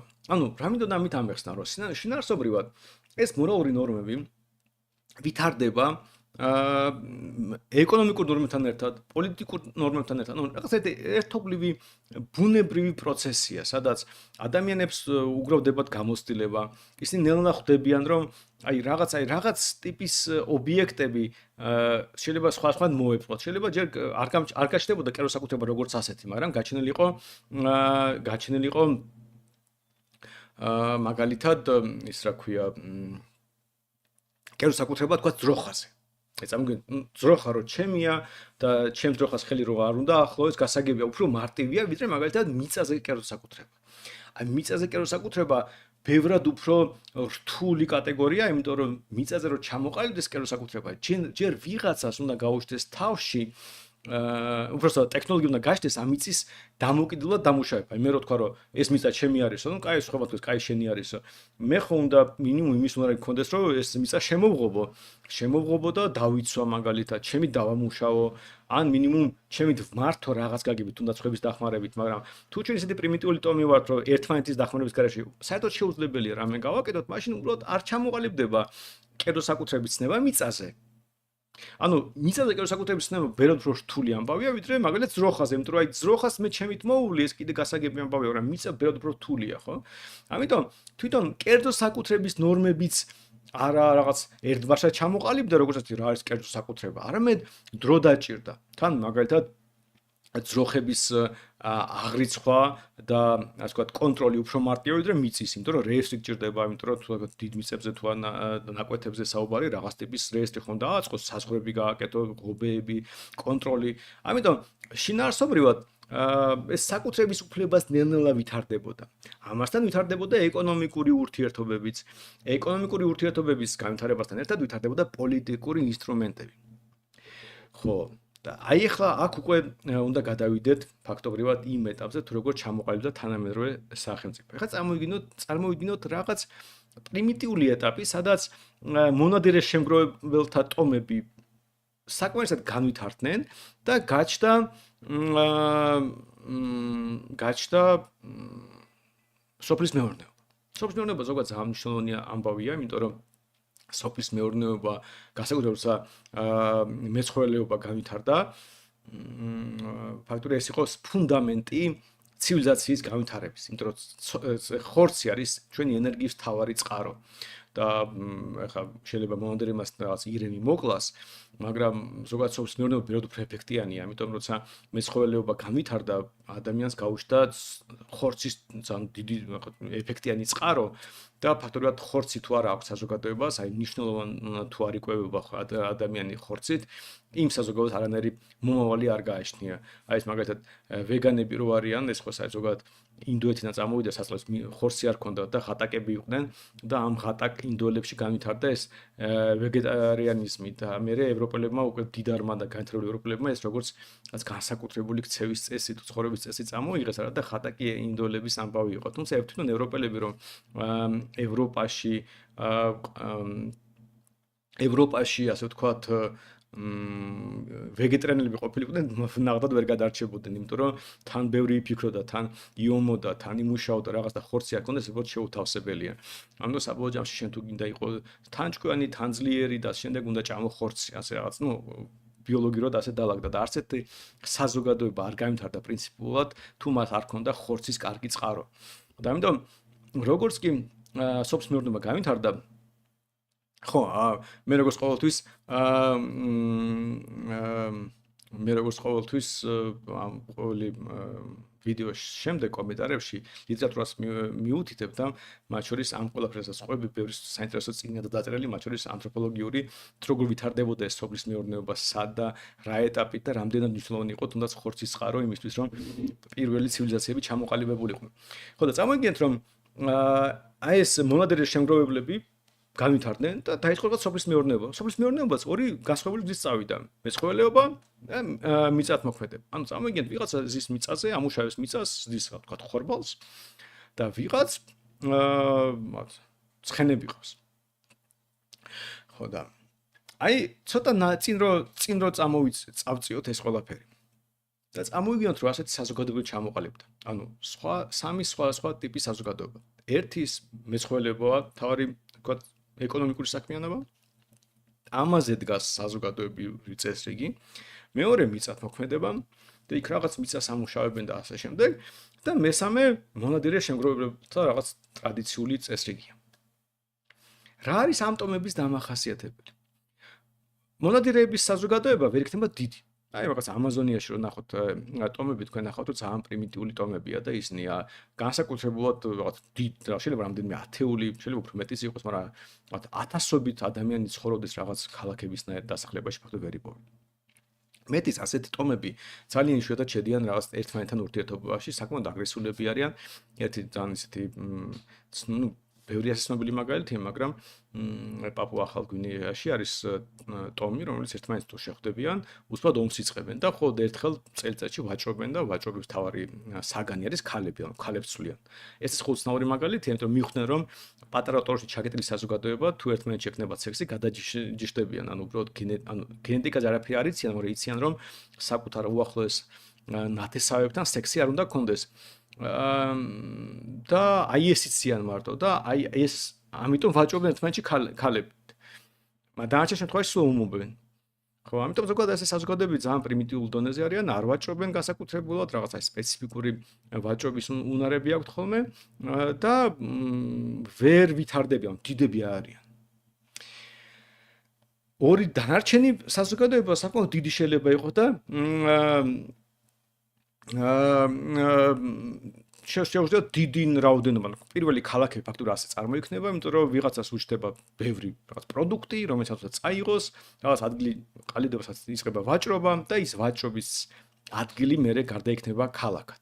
და იმიტომაც არის პოლიტიკური ინსტიტუტები ჩამოყალიბებული ქალაქში, რომ იქ დაიწყო დოლოთის შეგროვება. ანუ ვიღაცამ დაამუშავა მიწა, ვიღაცა აქვს მოსავალი, ხორბლის მოსავალი, წაიღოს რაღაც გასაყიდად, იქ რასაც ყიდის, იქ რაღაც ხალხი მოძრაობს, მყიდველი, გამყიდველი, მერე რაღაც წესრიგის დამცველი და შემდეგ და რადგან იქ იქნება დოლოთი, პოლიტიკოსები, ან პოლიტიკური ინსტრუმენტების მატარებლები, ან მეფეები და შემდეგ, ანუ მძარცველები მარტივად რო ვთქვათ, იქ იკრიბებოდნენ. ანუ ერთმანეთის ძარცვა თუ გინდოდა, უნდა ყოფილიყო ის სადაც ყველაზე მეტი დოლოთია და ამიტომ ბუნებრივად ეს იმ დასახლებულ პუნქტებში იმ წერტილებში უბრალოდ ხალხი დასახლდა, სადაც დოლოთი შემოდიოდა, ну, სადაც ვაჭრობა ხდებოდა. ამიტომაც დოლოთი ზოგადად ქალაქებში იქნება და ქალაქებშიც დაიწყო პოლიტიკური ძალაუფლების ჩამოყალიბება. მაგრამ თვითონ ეს საზოგადოება, ვინც მეცხოველეობით იყო და მეცხოველით იყო დაკავებული და მიწათმოქმედებით, ეს საზოგადოება ძალიან განსხვავდება ერთმანეთისგან, იმიტომ რომ წამოიგეთ რა შეა საქმე მიწას თუ ამუშავებთ, მარტივად თქვა, თქვენ ხო ბევრი მიწა გჭირდებათ და ეს საზოგადოება იქნება გაფანტული დიდ ტერიტორიაზე. ხო და აი მომთაბარე ტომები რო წამოიდგინოთ, რომლებსაც თქვათ აქლემები ყავთ, ან ცხენები ყავთ. ისინი ძალიან დიდ ტერიტორიაზე მოძრაობენ, მაგრამ თვითონ ძალიან მობილურები და კომპაქტურები არიან. ანუ შეიძლება ტერიტორიას კიდევ უფრო დიდს იკავებდნენ თეორიულად, მაგრამ თვითონ საზოგადოება კომპაქტურია და ორგანიზებული. იმიტომ რომ სულ გადაადგილდება, რაღაც შიდა კაფეო იერარქია აქვს, ძალიან მობილურია და შეუძლიათ გადაადგილება მარტივად. ხო და რო დააგვირ რა ჩვენ ისტორიიდან ვიცით, სინამდვილეში მივხვდებით იმით, რომ სოფლის მეურნეობამ ჩაუყარა ასე ფუნდამენტი ცივილიზაციის, მან ასევე გააჩინა ძარცვის ახალი შესაძლებლობები. ანუ თუ ძარცვა ხო ბერად უფრო ეფექტიანი იქნებით, რომ იმ შემთხვევაში, როცა სხერფლი მდიდარია და სოფლის მეურნეობის განვითარებამ გამოიწვია ის, რომ ძარცვა გახდა ბევრად უფრო ეფექტიანი და ამიტომ ინვესტიციები წავიდა ძარცვის მეთოდებში. და ერთ-ერთი მნიშვნელოვანი ეტაპი თანამედროვე სახელმწიფოს ჩამოყალიბებაში იყო ის, რომ ფაქტობრივად ძარცველები მიხვდნენ, რომ არის შეიძლება გარდა იმისა, რომ რაღაც შენი შიდა წესრიგი გაქვს, ძალიან დიდი დოვლათი იშოვე, იმიტომ სხვები ძარცვა. და თუ მაგალითად მონადირეებს ამის უნარი არ ქონდათ, რომ ცოტანი იყვნენ და დიდ ტერიტორიებს ვერ დაიპყრობდნენ. მიწაზე ვინც მოშავდა, იმათაც არ ქონდათ, რომ გაფანტული იყვნენ და ბუნებრივად რთული ასეთი საზოგადოების შეკრიბა და სადღაც ვიღაცის დასაპყრობა წაყვანა, იმიტომ რომ მიწა ხონდა დაამუშავოს, ის ხომ მიწაზეა მიბმული, ამიტომ სხვაგან მისი გაყვანა რთულია. მაგრამ ვინც მეცხოველეობით არის დამოკავებული, მომთაბარე ტომია პირობითად, რაღაც მონღოლები რო ავიღოთ, ხო? რავი ზიან ცხენები ყავთ, თავისით მოძრაობენ, ვერ დაინახეს რომ მეზობელს რაღაც ბევრი დოლათი აქვს. ხოპ წავიდნენ, დახოცეს ხალხი, წაართვეს ხორბალი. ცხენები ისედაც ყავდათ, რას თავისი ჰქონდათ, ისედაც აქვს. ასე კიდე მეზობელსაც წაართვეს. ამიტომ ძალიან მარტივად გახდა, ასე ვთქვათ, ცნობილი რომ პრინციპში რომელიღაც სხვისი დაპყრობა და სხვისი გაძარცვა არის ძალიან ეფექტიანი გზა თუ როგორ ასე ვთქვათ გაუმჯობესო შენი ეკონომიკური მდგომარეობა. ხო და აი ისტორიულად რო გადავხედოთ როგორ ყალიბდებოდა ის, რასაც მოგვიანები დაარქმევენ სახელმწიფოს. ყველაფერი დაიწყო ჩვეულებრივი ბანდიტებით. ჩვეულებრივი ბანდიტი, რომელიც შეიძლება ძარცავდეს მეზობელს, მაგრამ ამ შემთხვევაში ორგანიზებული ბანდიტები, დიდი ჯგუფი ადამიანების, რომელიც ძარცავდნენ სხვა საზოგადოებებს. როგორ დაიწყო ეს ეტაპი? წარმოიდგინეთ ეს მომთაბარე ტომი, რომელიც მოძრაობს სადღაც, დაინახა რომ ვიღაც ხალხი მიწას ამუშავებს. ხორბალი აქვთ, რა ვიცი. ხილი აქვთ რაღაც ტიპის. შეიძლება კარგად ცხოვრობენ. ალბათ რძე აქვთ, ხორცი აქვთ, მაგრამ აი ამ ხალხს რაღაც სხვა ტიპის პროდუქტი აქვს, რომელიც მათ ჭირდება. მათ შეიძლება შევიდნენ ვაჭრობაში. მაგრამ ამასობაში მათ აქვს უზარმაზარი უპირატესობა მათ შორის თავდაცვის ინსტრუმენტებში, თავდაყრდნის ინსტრუმენტებში, ზოგადად ორგანიზებულები არიან იმათგან განსხვავებით, ან უკეთ ორგანიზებულები არიან. ამიტომ ძალიან ტიპური ქცევა იყო, რომ ეს მომთაბარე ტომი დაიპყრობდა გაძარცვავდა იმ საზოგადოებას. ასე რომ პირველი ეს მოხეტიალი ბანდიტი რო დავარქვათ, ანუ ეს რაღაც ტომი, რომელიც მოძრაობს და ვიღაცებს ძარცვავს. და ასეთი ტომები რადგან ბევრია, ბუნებრივად ერთმანეთში კონფლიქტში შედიან და ასე შემდეგ, მაგრამ მერე შემდეგი ეტაპი ამ მოხეტიალი ბანდიტის არის ის, რომ ასმაში ხდება რომ მივიდეს და ეს ხალხი გაძარცვოს, დახოცოს და დაწვას, მერე არაფერი არ რჩება. მაგრამ თუ ცოტათით გაძარცვავს, მეორე წელსაც შეიძლება მოვიდეს და ასე ვთქვათ, გაძარცვოს. ამიტომ რაღაც მომენტში ბანდიტები მიხვდნენ, რომ სხვების ძარცვა უფრო ეფექტიანია თუ არ ძარცვავ ბოლომდე. და ამიტომ მოხეტიალი ბანდიტის ნაცვლად გაჩნდა სტაციონარული ბანდიტი. ანუ ბანდიტი, რომელიც დამკვიდრდება რაღაც ტერიტორიაზე და ამ ტერიტორიას იცავს. ანუ რაღაც მონები ყავს, რომელიც მუშაობენ, ეს ამ მონებს იცავს სხვა თავისნაირი ბანდიტებისგან და ძარცვავს ამ მონებს. აი, როგორც ხრის ფარა წარმოიდგინეთ, რომელსაც რა ვიცი, გელმა კი არ შეჭამოს, არამედ ასე ვთქვათ დაიცვას სხვა მგლებისგან და მის შესაძლებლობაც ხრებს რომ იცხოვრონ და პერიოდულად ჭამოს ხოლმე. ბოლომდე არა, თქვა 10% წელიწადში. აი დაახლოებით ასე ადამიანება სხვა ადამიანები დაიპყრეს და დაიწყეს მათი ექსპლუატაცია.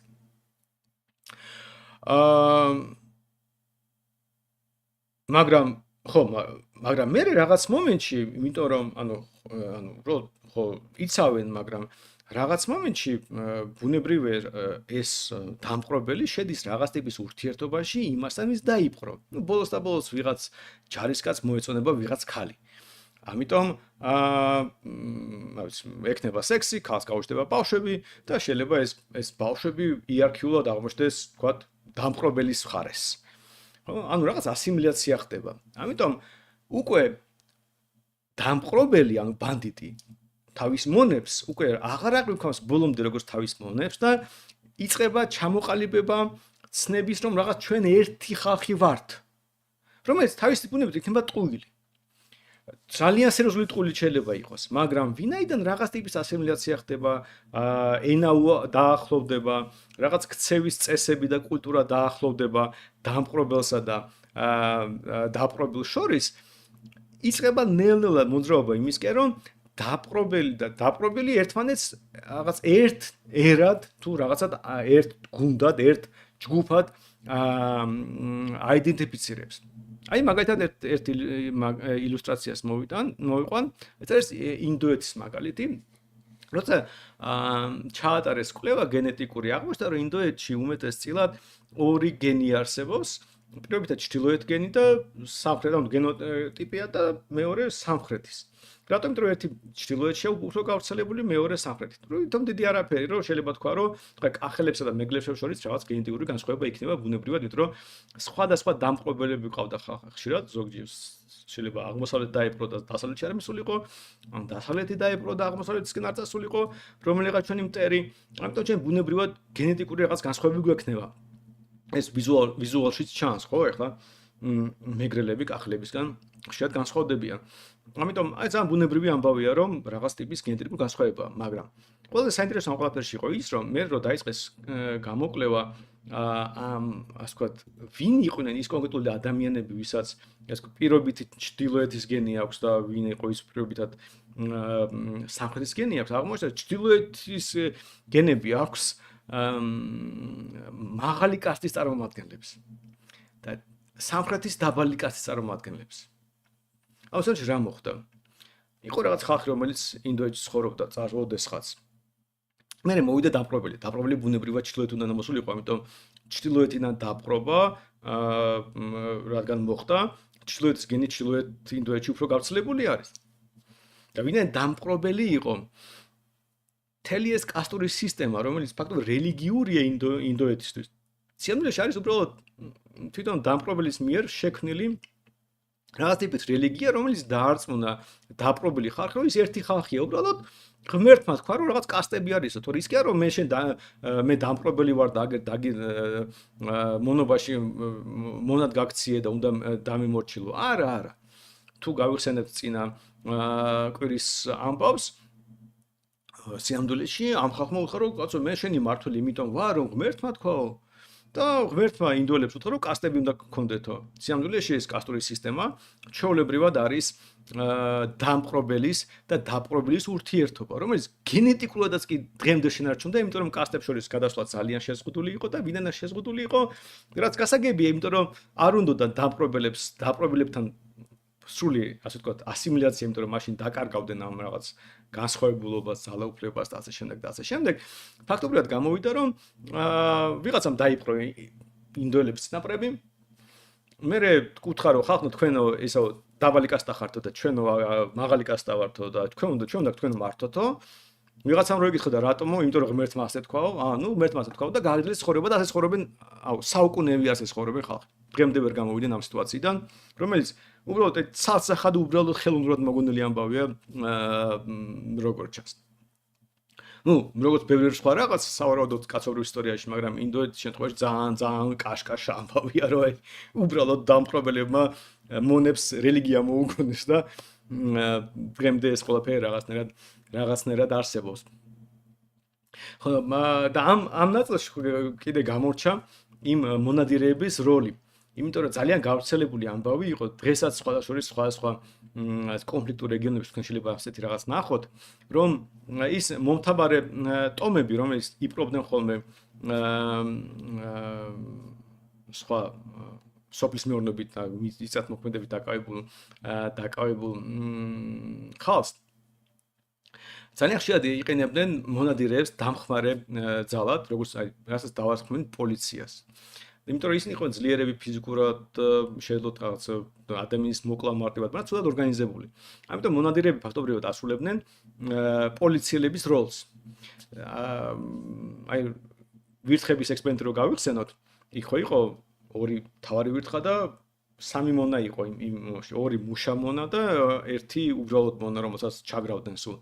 ხო და წარმოგიდგენთ პოლიციელები ასეთი ტიპის აი ეს მონადირეები, რომელსაც ამ პოლიციურ ფუნქციას ასრულებდნენ, ანუ დაპყრობილი ხალხის კონტროლს. იყვნენ აი ეს ორი ვირთხის, მონავირთხის, პრივილეგირებული ვირთხის როლში იყვნენ, ხო? ანუ შინაარსობრივად ეს იყვნენ სხვა ხალხი, ასევე დაპყრობილი, მაგრამ ვინაიდან ამ დანარჩენი უდიდესი ნაწილი დაპყრობილი ხალხისგან ჰქონდათ რაღაც ტიპის სპეციფიკური უნარჩვევები, ამიტომ იმათ იყენებდნენ როგორც პრივილეგირებულ მონებს, რომ დანარჩენ მონებზე კონტროლი ყოფილიყო დამყარებული. ხო და ასე ნელ-ნელა ყალიბდებოდა რაღაც ტიპის შიდა იერარქია, რომელიც ძალიან ხშირად იდგა ასე ვთქვათ, ჩვეულებრივ ურთიერთობაზე დამპყრობელის და დაპყრობილის. მეტი არაფერი. ძალიან მნიშვნელოვანია, რომ უბრალოდ კაცობრიობის ისტორიაში არ არსებობს არც ერთი მაგალითი, რომ ის, რასაც ჩვენ მერე მოგვიანებით დავარქმევთ სახელმწიფოს, გაჩნდა როგორც რაღაც ტიპის შეთანხმება, რომ ადამიანებმა იფიქრეს და ხო არ უჭირდება ჯარიო, ხო არ უჭირდებაო სოციალური დახმარების სისტემაო, იქნებ მართველი ხო არ ავირჩიოთ. ასეთი მაგალითები არ არსებობს სიახლოვეში. საბოლოო ჯამში ყველა შემთხვევაში ის, რასაც ჩვენ დაუძახებთ სახელმწიფოს, იყო დაპყრობის მაგალითები. ძალიან იშვიათად, როცა მაგალითად მეფეებს ეძახოდნენ ხოლმე, ეს ისევ და ისევ რაღაც პატარა თავადების ტომი შეიძლება, ესა ჯგუფი შეიძლება გადაეწყვიტა, რომ მაგალითად ჩვენ ერთმანეთს ვერ დავთანხმდით და ვიღაც აი ჩვენ ბანდიტები ვართ, კრიმინალები ვართ, უბრალოდ ერთმანეთს ვერ ვლაგდებით და ვიღაც სხვა კრიმინალი მოყვავს, რომელიც ჩვენ ასე გვმართავს, მაგრამ ზოგადად ხალხს არავინ არ ეკითხებოდა, ნუ ხალხი რასაც ქვია დიდი ნაწილი ვისაც მართავ მონების ხო რომელიც უმრავლესობა იყო კაცობრიობის ისტორიაში ყოველთვის მათ არასდროს არავინ არაფერს არ ეკითხებოდა. ამიტომ როცა ვიღაც ამბობს რომ სახელმწიფო ადამიანებს ჭირდებათ იმიტომ რომ ხალხი რაღაცაზე შეთანხმდა სოციალური კონტრაქტი და ბლა ბლა ბლა ბლა ბლა ბლა არის სისულელე თავიდან ბოლომდე არაფერი კავშირი არის არანაირი მაგალითი არ იწევდება კაცობრიობის ისტორიაში რომ ადამიანები შეთანხმდნენ. პირიქით, ხალხი თავისთვის ცხოვრობდა, მოვიდოდა ვიღაცა, დაიპყრობდა, გაძარცვავდა, მე ეთქოდა ხალხმა ისა ღმერთმა თქვაო, რომ მე ზოგადად ქონდა გძარცვოთო რა. ასე არისო, ღმერთმა ასე თქვაო და მოდი გძარცვეო და ასე ყალიბდებოდა რაღაც ტიპის იერარქიები.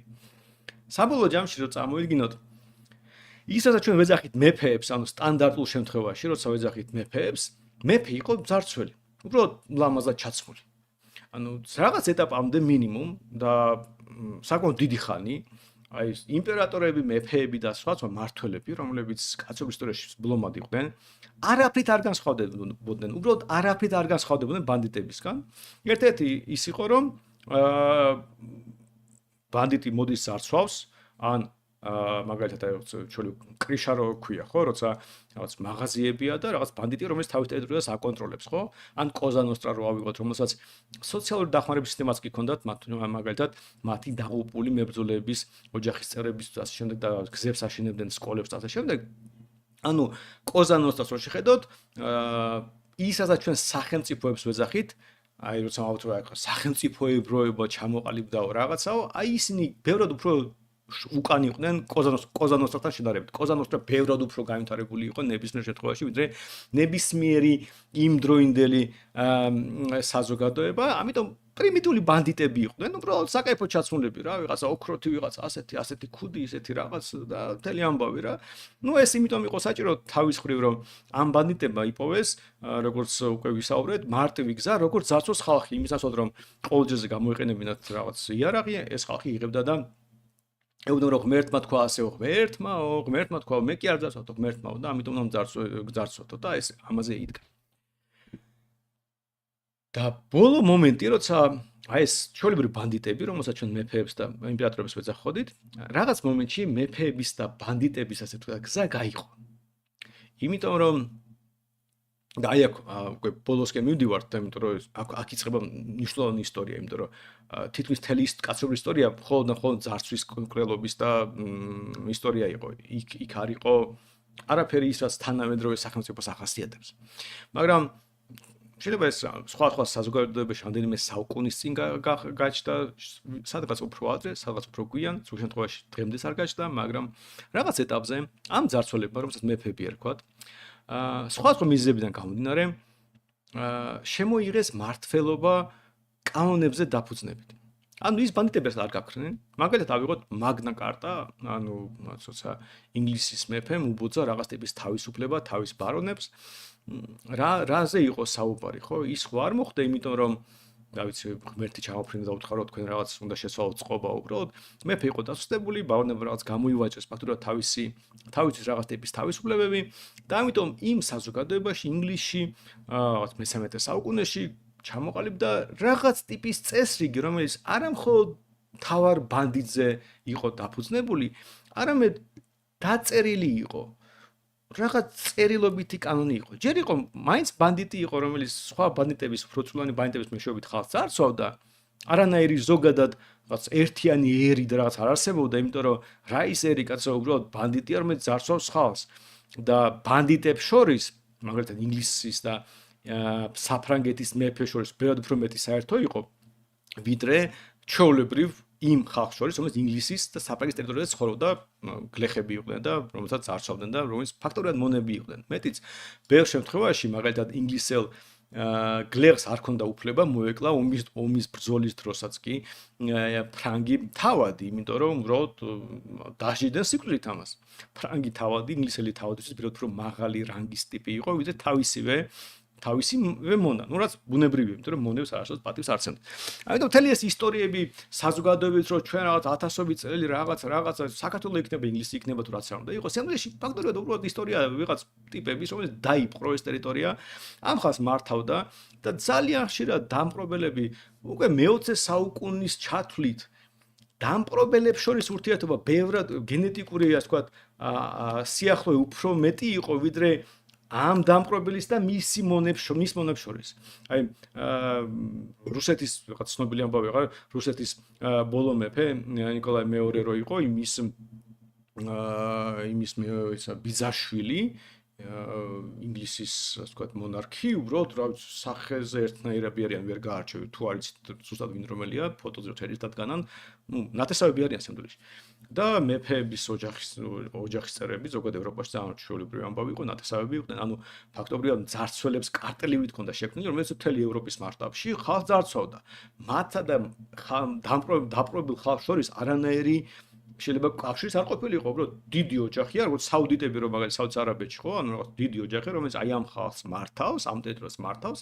იგივენაირად ზოგადად ევროპაც რა იყო რაღაც დიდი ოჯახი, რომელიც ერთმანეთში უფრო კარგ ურთიერთობებში იყო, ვიდრე იმ ხალხისთან, რომელსაც მართავდა, იმიტომ რომ იმ ხალხს ხოცავდა, ჟღეტავდა და რაღაც ომებში უშვებდა. და ერთმანეთში თვითონ ნათესავები იყვნენ და რაღაცა ლაგდებოდნენ ამა თუ იმ ფორმით. ამიტომ აი ეს ისტორია რომ მძარცველები, რომელსაც მეფეები ერექვდა, მაგრამ რაღაც ტიპის ფორმაში იყვნენ, შეიძლება ჩაცმული რაღაც ტიპის სიმბოლოები ჰქონდათ, მაგრამ პრინციპში არაფერ არ განსხვავდებოდნენ თავისი ბუნებით მძარცველებისგან. რაღაც ეტაპზე დაიწყეს კანონებით მართვა. და კი, ეხლა შეიძლება უმეტესწილად კანონებზე დგას თანამედროვე საზოგადოება, მაგრამ მაშინ ის რა ქვია კანონები უფრო ასე ვთქვათ შემზღუდველი იყო, უფრო ნაკლებად შემზღუდველი იყო. ხო და ესე იგი აქ თავი საკითხი იმაშია, რომ რაზე დგას ეს კანონები. ხო და რო გადახედოთ ყველა ის საზოგადოება, რომელშიც რაღაც ტიპის კანონები გაჩნდა, რომის იმპერია აიღოთ, რა ვიცი, საბერძნეთი აიღოთ, შუა საუკუნის რაღაც ევროპული სამეფოები აიღოთ, ნებისმიერი საზოგადოება აიღოთ, რომელიც ოდესმე რაიმე ტიპის კანონით ჩამოყალიბდა, მაგრამ აი ამ ძარცველების პირობებში, იმიტომ რომ ძარცველები მაინც იყვნენ. ამა თუ იმ ფორმით ვიღაც ძარცველები იყვნენ, ასე ისე, რამდენიმე ძარცველი, ერთი ძარცველი, მაგრამ საბოლოო ჯამში ეს სტრუქტურა საზოგადოების მონები და ძარცველები ფაქტობრივად ყველგან სხვა ფორმით მეორდებოდა. ხო და წარმოგიდგენთ, რომ მონები, ბევრი მონა, შედარებით პრივილეგირებული კლასი და თლად მართველი კლასი. რაღაც ასე სტრუქტურა წარმოგიდგენთ, შეიძლება სხვა საზოგადოებაში სხვა პროპორციები ყოფილიყო, უფრო მრავალფეროვანი ყოფილიყო სტრუქტურა, მაგრამ იდეა მარტივია. რაღაც ეტაპზე ზედა მართველები იწყებენ ამ თავისი მონების მართვას რაღაც წესების მეშვეობით. და კითხვა როც თავარია დღეს უნდა დავასრულოთ დღეს, რაზე იდგა ეს წესები? ხო და ბუნებრივია რომ ვინაიდან მათი მართლობა ამ ეტაპზე უკვე იდგა რაღაც ტიპის რელიგიას და რწმენას და რატომ იდგა? იმიტომ რომ თუ გავიხსენებთ თვითონ მართლობა, ასეთ ტიპის სტრუქტურა მართლობა გახდა შესაძლებელი მხოლოდ იმიტომ, რომ ეკონომიკური რაღაც ურთიერთობები განვითარდა. შესაძლებელი გახდა დიდი ჯარის შენახვა, სხვა რაღაც ფუფუნების საგნების გაჩენა და შემდეგ. და ეს რატომ გახდა შესაძლებელი? იმიტომ რომ მორალური ნორმები განვითარდა ადამიანების რაღაც წარმოდგენები რა არის სწორი და არასწორი და ეს რატომ განვითარდა? იმიტომ რომ ადამიანებმა რაღაც ირწმუნეს, რაღაც ღმერთის, ანუ რაღაც უნდა პრიმიტიული ფორმით, მაგრამ ვიღაცა მოდესხად თქვა რომ აი იქო ზედმით ღმერთი არის. რაო ღმერთმა თქვა ქურდობა ცუდი არისო. ვაუ, ქურდობა ცუდი არისო. აღარ მოვიპარავთ და დაიწყო ვაჭრობა. ვაჭრობა დაიწყო, ხალხი გამდიდრდა. და ხალხი რო გამდიდრდა, მე ვიღაცამ თქვა, ვა, მოდი ამ ხალხს გავძარცვაო. და მე ძარცვა რო რთულია, მე თქვა რომ მოცი მეო ღმერთმა მითხრა რომ შენ გძარცვაო. ხალხს ჯეროდა ღმერთის, ამიტომ არ იპარავდა. და რადგან იგივე ღმერთმა უთხრა რომ ეხლაო ეს კაციო შენ გძარცვასო, მაშინ ძარცვა გახდა ძარცვას დაარქმეს გადასახადები. გამოვიდა ასეთი რაღაც რომ პოლიტიკური ინსტიტუტები ვითარდებოდა პარალელურად ამ მორალური ნორმებისა. ამიტომ პოლიტიკური ინსტიტუტები ბუნებრივად კავშირში იყვნენ და ეფუძნებოდნენ ამ მორალური ნორმებს. ანუ შინაარსობრივად მეფეს არ შეეძლო შუა საუკუნეების ევროპა რო აიღოთ, მეფეებს არ შეეძლოთ გაეკეთებინათ პრინციპის დონეზე ის, რაც რელიგიით იყო აკრძალული. გასაგებია კვლელობა რაღაცა რამდენიმე ცოლი და ასე შემდეგ, მაგრამ ეხლა წარმოიდგინეთ რომ ღიად ამის დარღვევა არ შეეძლოთ, ან ძალიან იშვიათი იყო, რამდენჯერ ყოფილა რომ რომის პაპს დაუსჯია ვიღაც, რაღაც მეფე რომელიც რაც გადაუხვია რაღაც რელიგიურ ნორმებთან შემდეგ. ანუ შინაარსობრივად ადამიანის მეფეების მართლობა ბუნებრივად კავშირში იყო იმ მორალურ ნორმებთან, რომელიც საზოგადოება იდგა. შეზღუდული იყო ბუნებრივი ნორმებით. ანუ მაგალითად აგერ აქ არის ფრესკა არის ამბროჯე ლორენცეტის, რომელიც ასახავს კარგ და ცუდ მართლობას და კარგი მართლობა ფაქტორი ეს არის ღმერთთან თანხვედრაში რო არის ის მართლობა და ცუდი მართლობა ეს არის მართლობა რომელიც ასე ვთქვათ სატანასთან არის სატანისტური წესებით არის დაწყობილი. ანუ სიამოვნებაში ვინ იყო კარგი მეფე, რომელიც პატივს სცემდა ამ შემთხვევაში ევროპაში ქრისტიანულ რაღაც ნორმებს. და ისე რომ გადახედოთ ფაქტობრივად წარსულში არსებულ საზოგადოებებს, ვინ იყო სწორი მმართველი, რომელიც პატივს სცემდა იმ რელიგიურ ნორმებს, რომელშიც საზოგადოებაში იყო ჩამოყალიბებული. ლუდვიგ მიზეს აქვს ასეთი ფრაზა, რომ რანერი მართლობაც არ უნდა იყოს, ნებისმიერი მართლობა რაღაც დოზით დამოკიდებულია იმ მართლობის იმ საზოგადოებრივ წვენებზეო, რომელიც ადამიანშია გავრცელებული, ანუ რაღაც რელიგიაზე, რომელიც გინდა არ გინდა საფუძველს უქმნის ამ ძალაუფლებას. ხო და ისევ და ისე მე ვინაიდან ძალიან სწრაფად უნდა მოვყვე ეს ამბავი, ძალიან პრიმიტიულად ვყვები, მაგრამ შინაარსობრივად ჩავყვე, არაფერი განსხვავება არ იქნება, აი პრინციპის დონეზე არ იქნება განსხვავება შუა საუკუნეების მეფეს შორის, ან რა ვიცი, მაგალითად რომის იმპერიის, ან რაღაც საბერძნეთის, ბაბილონის, ან რაღაც ამ სხვადასხვა პოლიტიკური სტრუქტურების თუ ისტორიის მქონე საზოგადოების, ან პრინციპის დონეზე თქვენ დაინახავთ, არის საზოგადოებაში რაღაც ტიპის რელიგიური წარმოდგენების სამყაროზე. ეს რელიგიური წარმოდგენები ერთი მხრივ უწყობს ხელს ვაჭრობას და რაღაც ცივილიზებულ განვითარებას, მეორე მხრივ იგივე რელიგიური წარმოდგენები უყრის ფუნდამენტს მართლობის სტრუქტურას და ეს პატარა ძარცველები, პატარა ჯგუფი, რომელიც დანარჩენ საზოგადოებას ძარცვავენ, უმეტესწილად ამ რელიგიური ნორმებით არიან შებოჭილი. როგორც ყოველთვის იარსებებენ რაღაც ნერონისნაირი ვიღაც გამონაკლისები, რომელიც რაღაც დაარღვია წესები, ზენმეტი მოვიდა, მაგრამ საბოლოოში იმიტომაც დარჩნენ ის ისტორიაში, რომ ეს არ იყო ნორმალური და მისაღები ქცევა. უმეტესწილად მართველი ემორჩილებოდა იმ მორალურ ნორმებს, შებოჭილი იყო იმ მორალურ ნორმებით, რომელზეც იდგა ის, იმიტომ რომ მარტივად ვთქვათ, მეფე იმიტომ მეფობდა, რომ ღმერთმა ასე თქვაო, ხალხს ჯეროდა და ამიტომ მას არ შეეძლო იმ ნორმებისგან გადაეხვია, რომელიც საზოგადოებაში იყო. ამიტომ პირველი დაწერილი კანონები, რომელიც გაჩნდა, ფაქტობრივად რაღაც დოზით, რაღაც ფორმით, ზოგ შემთხვევაში ძალიან პირდაპირ, ზოგ შემთხვევაში ძალიან ირიბად, მაგრამ ასე იყო დაფუძნებული იმ რელიგიურ ნორმებზე, იმ სოფხედლობაზე, რომელიც საზოგადოებაში არსებობდა. აქედან გამომდინარე, პრიმიტიული მართლობა რაღაც გაგებით, ბუნებრივად კავშირში იყო არსებულ მორალურ ნორმებთან. და რაღაც ეტაპზე ეს ყველაფერი იცვლება. ანუ თანამედროვე სახელმწიფოსაც ვეძახით, სახელმწიფოს რასაც ვეძახით.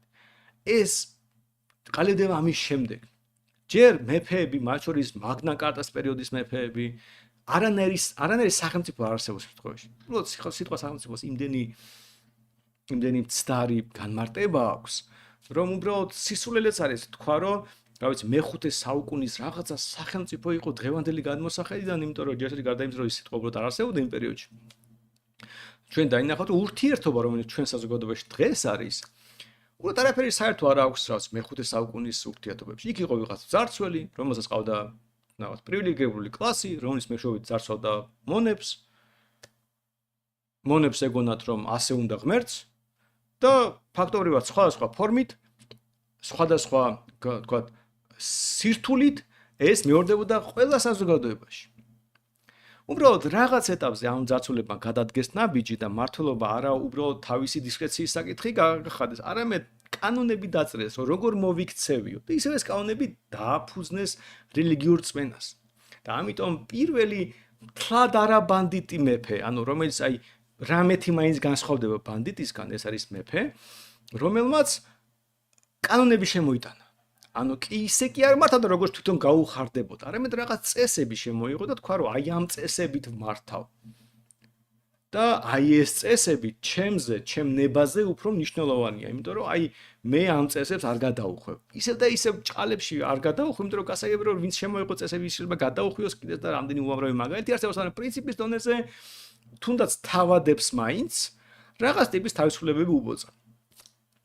ეს არის ის ეტაპი, რომელიც წინ უძღვის სახელმწიფოს ჩამოყალიბებას. ჯერ სახელმწიფო არ არის ჩამოყალიბებული, რასაც ჩვენ ვეძახით სახელმწიფოს, თანამედროვე გაგებით, ჯერ ძალიან გრძელი გზა გვაქვს გასავლელი. მაგრამ ეს ეტაპი არის, ასე ვთქვათ, საკვანძო იმისთვის, რომ ასე ვთქვათ, დავინახოთ თუ როგორ ყალიბდება სახელმწიფო და რა უბედურება ეს.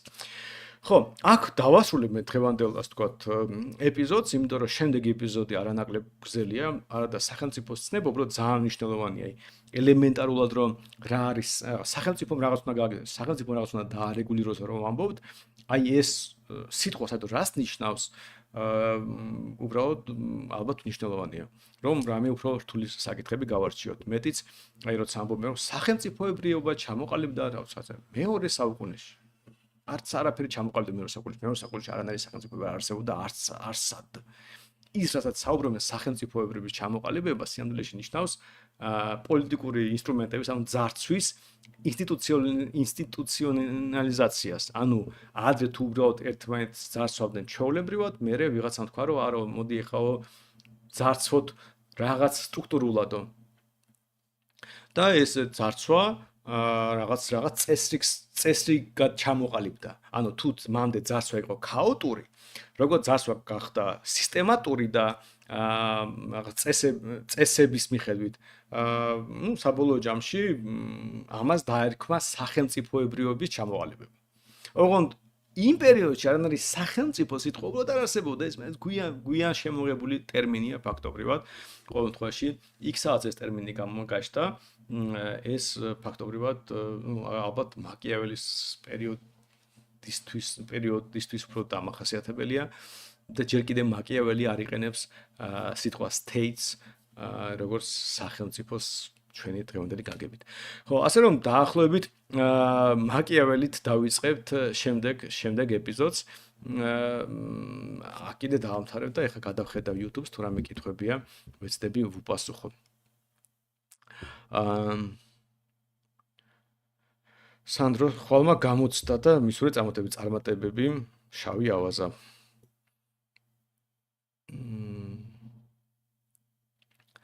სანდრო თუ არის შესაძლებლობა ლაივში ჩართვას, არ არის შესაძლებლობა.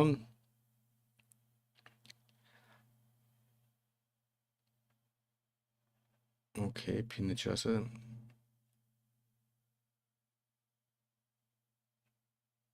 ხო ეს ვერ გავიგე, სტალმა რაღაც იკითხა, უცნაური კითხვა, კაი ჩამოვალ კითხვების ნიშნების მიხედვით თუ კითხვები გაქვთ, შეგიძლიათ ლაივის დროს პირებით დაწეროთ, ოღონდ უბრალოდ კითხვის ნიშანი რომ მიაწეროთ, არ იქნება ორიგო რომ მე მარტივად ვიპოვო. ოკეი. მე გვინდებ უყურებს. და ძარცულები ვერ იქნებიან ზრუნველები, ირაკლი გითხულობს, კი რა თქმა უნდა, ძარცულები შეიძლება იყვნენ ზრუნველები, იმიტომაც მოვიყვანე კოზანოსტრას მაგალითი. კოზანოსტრა ჩვეულებრივად იყო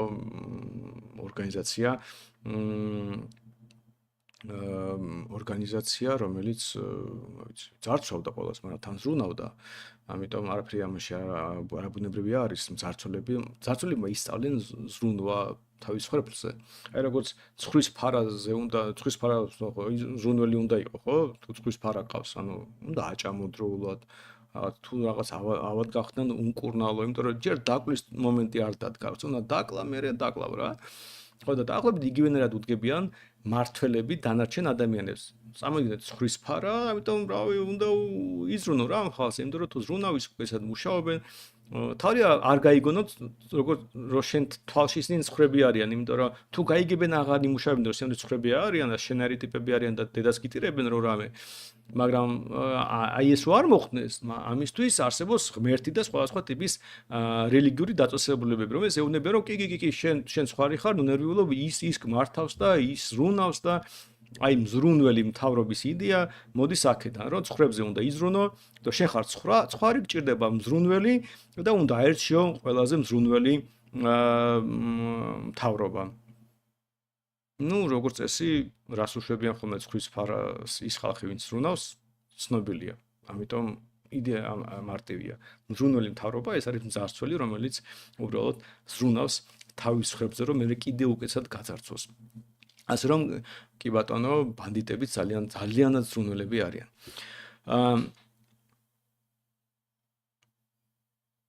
ის უკან ლუთერია კი მარტინ ლუთერ კინგია, ზოგადად ძალიან მოწონს მისი, როგორც ვთქვათ, პოლიტიკურად ძალიან სწორ რაღაცებს სწორად იქცეოდა მარტინ ლუთერ კინგი, მიუხედავად იმისა, რომ კონკრეტული მისი პოლიტიკური შეხედულებები მოწონს თუ არა.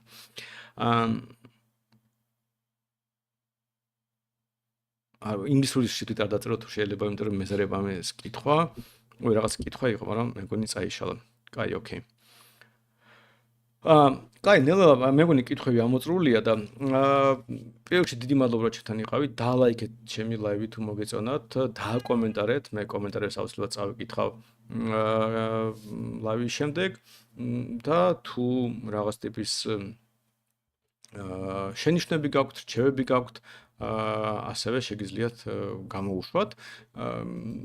ცოტა მოგვიანებით ალბათ ხვალისთვის მე თვითონ ამ ვიდეოს კომენტარებში დავწერ აღწერაში ჩავწერ იმ ლიტერატურას, რომელზეც დაყრდნობით მეგიყვებოდით, მაგრამ დავასპოილერებ, ზოგადად ერთ-ერთი მთავარი ნაწილი ამ ყველაფრის, ანუ პოლიტიკური იერარქიების ჩამოყალიბების იყო ფრანც ოპენგეიმერის წიგნიდან, სახელმწიფო ქვია და ამ ფრანც ოპენგეიმერის წიგნის მოკლე შინაარსი ამ წიგნზე დაყრდნობით დაწერილი აქვს თავის წიგნი მიურეი როთბარდს სახელმწიფოს ანატომია, რომელიც ასევე ჩვენ თარგმნეთ და ხელმისაწვდომია ჩვენ შოპში ან მიზეს ინსტიტუტის საიტზე. ასე რომ თქვენ შეგიძლიათ ასე უფრო დეტალურად გაეცნოთ ამ ყველაფერს, ამ ბოლოს და ბოლოს შეგიძლიათ გროგში შეიყვანოთ და დაწეროთ, რომ რა არის ფრანც ოპენგეიმერის სახელმწიფოს ჩამოყალიბების ისტორია და მე და მოკლე შინაარსს ნახავთ. ამასობაში ერთი კითხვა მოვიდა და ბარემ წავიკითხე, იმიტომ რომ რამდენჯერმე დაიწერა, სანდრო თუ რელიგია გამოიყენებოდა ისტორიის მანძილზე ხალხის სამართავია რაღაც არის, მაშინ რაიმე რეალური ჭეშმარიტება. ხო და ამაშია საქმე, მე მეორე სერია აყვები, რომ სიამდვილეში რელიგიაზე დგას ყველა ის ბუნებრივი და ცივილიზაციისთვის მნიშვნელოვანი ინსტიტუტები, როგორც არის კერძო საკუთრება, რაღაც რომელზეც გასმერე ვაჭრობა, რა ვიცი, არ მოიპარო, არ მოკლა, ეს ყველაფერი ხო რელიგიური ნორმებია. რელიგიაზე დგას ყველაფერი, რაც ჩვენ მოგწონს. უბრალოდ მე ამ რელიგიასაც იყენებენ ის ხალხი, რომელიც სხვებს ძარცვავენ, რომ თავიანთი ძარცველობის სტატუსი შეინარჩუნონ. ასე რომ რელიგია ძალიან დიდი და ძალიან ფუნდამენტური მნიშვნელობა აქვს. რომ არა რელიგია უბრალოდ ვერ იარსებოდა ცივილიზაცია, მაგრამ ნუ ამას თავისი გარეგანი ეფექტიც მოყვება, ამიტომ ესეც უნდა გვესმოდეს. ხო, თუმცა აქედან არ გამომდინარეობს არაფერი იმის თაობაზე არსებობს ღმერთი თუ არა, მე უბრალოდ ამას ყვები, რომ რომც არ არსებობდეს, ასეთი ტიპის ნორმები ჩამოყალიბდებოდა, თუმცა ის რო ჩამოყალიბდა, შეიძლება ასევე მივხვდეთ, რომ ღმერთი არსებობს, მაგრამ საბოლოო ჯამში ჩვენ საუბრობთ საზოგადოების განვითარებაზე და არა იმაზე, როცა მოხვდებით რა იქნება. დავინახავთ თუ იქ ვინმეს თუ არ დავინახავთ და უბრალოდ გავქრებით. კარგი. ეს იყო დღეს რა მომეყოლა. კიდევ ერთხელ დიდი მადლობა ყველა იმ ადამიანს, ვინც მიყურებდა და შემდეგოთ შაბათს 23:00-ზე გავაგზავნებთ ისტორიას თუ როგორ ჩამოყალიბდა თანამედროვე სახელმწიფო.